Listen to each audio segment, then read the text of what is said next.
su učenici znači, sa teškoćama u razvoju, sa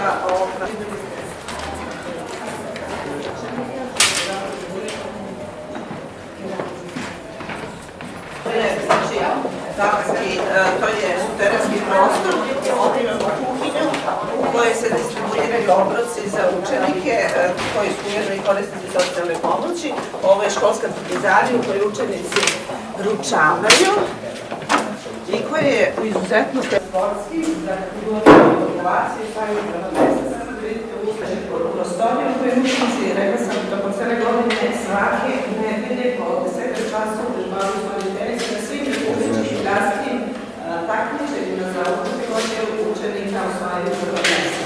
Ovdje rade i nastavnici godišnjeg staža izučile i preneli znanje i nama u školi i deci. Jeste, već smo poslali radove sve.